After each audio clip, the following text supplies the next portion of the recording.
For patients with chronic myelofibrosis, the big issue is how do you reverse the fibrosis? JAK inhibition has been shown on anecdotal cases to reduce the fibrosis, but the studies, both the COMFORT-1 and COMFORT-2 studies, there were a limited number of paired samples and long-term treatment samples showing reduction in fibrosis.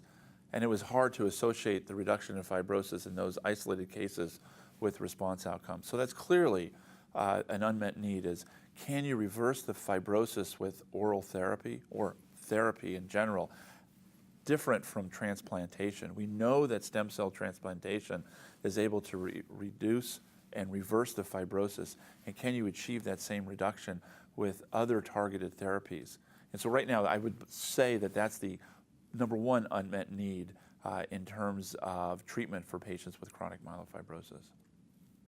I think we still need some new therapies in this area.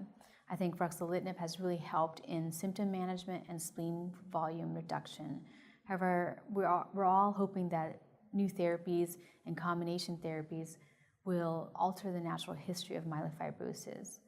And I think there's some exciting things that are going on right now in terms of combining ruxolitinib with interferon and other agents that might actually change the degree of fibrosis more substantially and also improve marrow function. And then, of course, it would be great to see that it changes the natural history in terms of reducing the mortality associated with myelofibrosis, but also reducing the risk for acute myeloid leukemia, myelodysplasia, and progressive disease in myelofibrosis. So some of the newer agents that we're very excited about are in clinical trial studies right now in phase 2 studies. That's telomerase inhibitor, imetelstat, and also PRIM151, which is a recombinant protein that will reduce the fibrosis, and preliminary data suggests that it improves anemia and also reverses the fibrosis within weeks to months of therapy.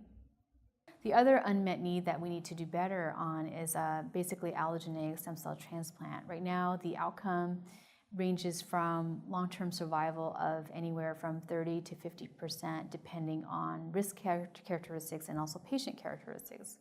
And I think with better supportive care, better matching, and also potentially post-transplant maintenance therapy, we might do better in that outcome.